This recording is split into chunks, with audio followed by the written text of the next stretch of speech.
नमस्कार मेरे प्रिय देवी और सज्जनों, स्वागत है आपका हमारे YouTube चैनल पर। दोस्तों, आज हम आपको बताने जा रहे हैं प्रदीप मिश्रा जी के बारे में। पंडित प्रदीप मिश्रा जी द्वारा बताए गए उपाय, प्रदीप मिश्रा के बेलपत्र के उपाय, पंडित प्रदीप मिश्रा के द्वारा बताए गए सभी बीमारियों के उपाय बताइए। पंडित प्रदीप मिश्रा जी कौन है? पंडित प्रदीप मिश्रा जी के टोटके बुक PDF, शिव पुराण की कथा के उपाय, प्रदीप मिश्रा सीहोर वाले के द्वारा बताए गए उपायों के बारे में जानने के लिए आर्टिकल को पूरा पढ़ें। विश्व विख्यात कथाकार पंडित प्रदीप मिश्रा जी अपने भजनों और शिवपुराण कथा वाचन के लिए बहुत प्रसिद्ध हैं। प्रदीप जी अपनी कथाओं के माध्यम से लोगों को उनके जीवन की समस्याओं के उपाय भी बताते हैं।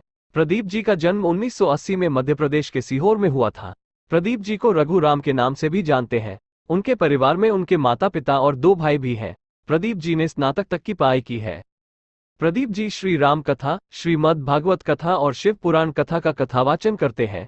इनकी कथा की सबसे खास बात यह है कि पंडित जी शिव पुराण की कथा के माध्यम से लोगों को उनके जीवन से जुड़ी समस्याओं के उपाय भी बताते हैं। आज हम उन्हीं उपायों के विषय में जानेंगे। आप इनके YouTube चैनल के माध्यम से भी इनकी कथा सुन सकते हैं। प्रदीप मिश्रा जी के टोटके। पंडित प्रदीप मिश्र जी अपनी हर कथा में बीच बीच में कुछ टोटके उपाय बताते रहते हैं, जिनको करने से लोगों को कहीं ना कहीं लाभ होता है। कुछ लोग उनके उपायों को करते हैं, लेकिन कुछ लोग उनके द्वारा बताए हुए टोटकों का मजाक भी बनाते हैं। प्रदीप मिश्रा जी के टोटके को करने के साथ साथ उसका पूरा नियम का पालन भी करना पड़ता है। वे अपनी कथा के माध्यम से इसके विषय में बताते हैं कि किसी भी उपाय को करने से पहले उसके पूरे नियम को समझना बहुत जरूरी है। आइए जानते हैं उनके द्वारा बताए हुए उपायों को, जिनसे लोगों को भी लाभ मिलता है।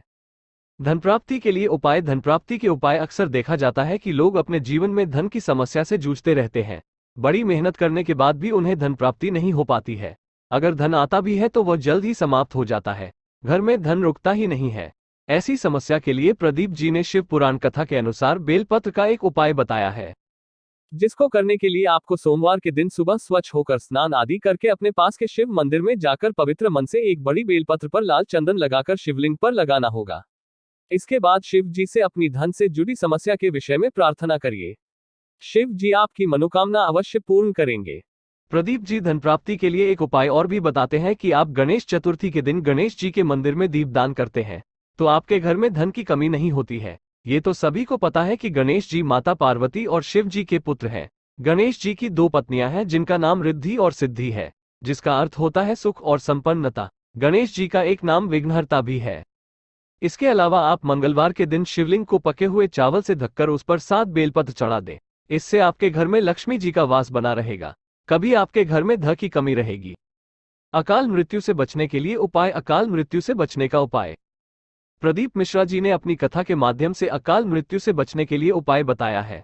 उन्होंने कहा है कि यदि आप नर्मदा नदी से निकले शिवलिंग को अपने घर के मंदिर में रखते हैं तो आपके घर में अकाल मृत्यु नहीं हो सकती है। नर्मदा नदी मध्य प्रदेश में है। यदि आप ओमकारेश्वर ज्योतिर्लिंग के दर्शन के लिए जाते हैं तो आप वहां से नर्मदा नदी के जल से निकला शिवलिंग अपने घर पर ला सकते हैं।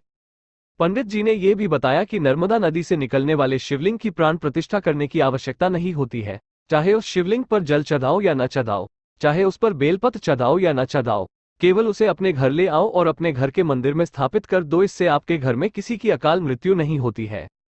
संतान प्राप्ति के लिए उपाय। संतान प्राप्ति उपाय। प्रदीप जी संतान प्राप्ति के लिए उपाय बताते हुए कहते हैं कि यदि किसी दंपत्ति को संतान की प्राप्ति नहीं हो रही है तो उसको स्त्री के रजस्वला यानी मासिक के 7वें दिन सफेद आंकड़े की जड़ को लेकर शिवलिंग पर 7 बार घुमाकर तुमरुका जी का नाम लेते हुए शिव जी से प्रार्थना करे। फिर उस जड़ को किसी लाल कपड़े में बांधकर स्त्री की कमर में बांध दे। शिव जी की कृपा से जल्द ही उस दंपत्ति को संतान की प्राप्ति होगी। बच्चों को डरने से बचाने के लिए उपाय। बच्चों के डर का उपाय।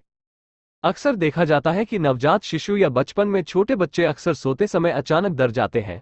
प्रदीप जी ने शिव पुराण का उपाय बताया है कि बेलपत्र के पेड़ में जो कांटा होता है उसको लेकर उसमें चीनी, शक्कर और मेवा मिलाकर उसका लड्डू बना ले।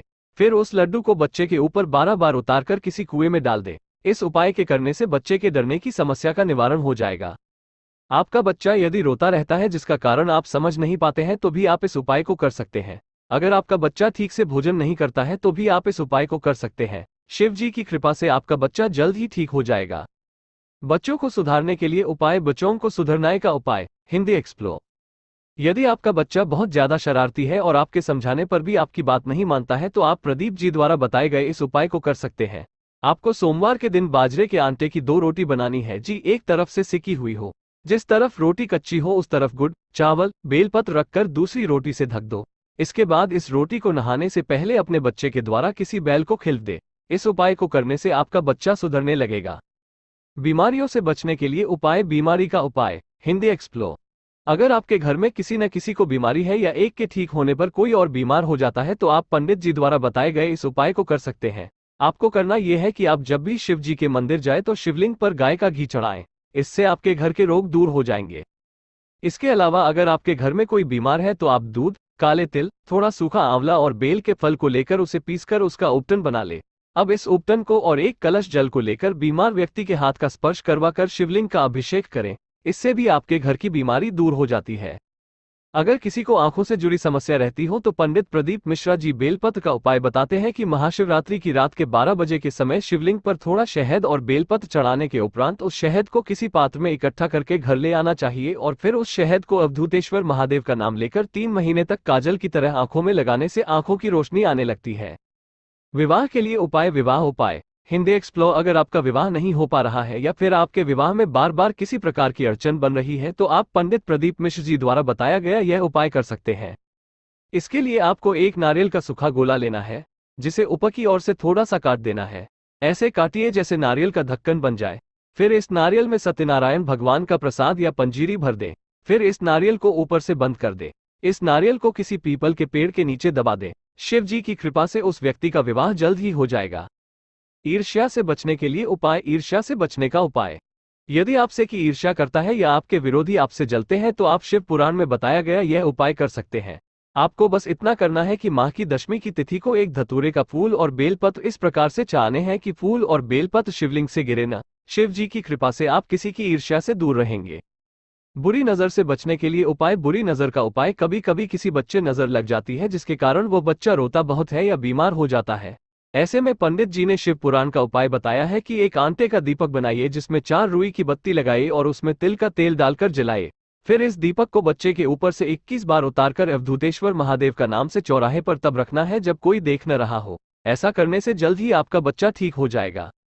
व्यापार वृद्धि के लिए उपाय। व्यापार वृद्धि का उपाय। अगर आपके व्यापार में किसी प्रकार की रुकावट आ रही है या किसी प्रकार का कार्य है जो आपको नहीं मिल पा रहा है तो आपको बस इतना करना है कि आपको सरसों के 108 फूल लेकर महादेव के शिवलिंग पर चढ़ाना होगा। ऐसा करने से महादेव आपके व्यापार में वृद्धि देंगे। आपका व्यापार फलने फूलने लगेगा और आपके रुके हुए कार्य बनने लगेंगे। कर्ज मुक्ति के लिए उपाय। पंडित प्रदीप मिश्र जी बताते हैं कि अगर आपके ऊपर किसी प्रकार का कर्ज है तो आप वटकेश्वर महादेव का स्मरण करें और थोड़े दिन तक वट वृक्ष के नीचे एक लोटा जल डालते रहें। आपके कर्ज से जुड़ी सभी परेशानियां दूर होने लगेंगी। उन्होंने ये भी बताया कि मंगलवार के दिन कभी कर्ज नहीं लेना चाहिए। बुधवार के दिन कभी किसी को कर्ज न दे, नहीं तो आपका पैसा डूब सकता है। इसके अलावा मंगलवार के दिन शिव मंदिर में जाकर ओम ऋण मुक्तेश्वराय महादेवाय नमः मंत्र का जाप करते हुए शिवलिंग पर मसूर की दाल चढ़ाएं। प्रदीप मिश्रा के बेलपत्र के उपाय। पंडित प्रदीप मिश्र जी ने बेलपत्र से जुड़े कुछ उपाय बताए हैं जिनको करने से आपके जीवन में अनेक लाभ प्राप्त होते हैं। आइए जानते हैं। जब भी आप शिव मंदिर जाएं तो शिवलिंग पर जल अवश्य चढ़ाएं। वहां से वापस आते समय शिवलिंग पर चढ़ा हुआ एक बेलपत्र ले ले और उसे प्रसाद के रूप में खा ले। ऐसा करने से आपका आत्मविश्वास बढ़ेगा। आप कोई भी कार्य करेंगे उसमें आपको सफलता मिलने की संभावनाएं बढ़ जाएंगी।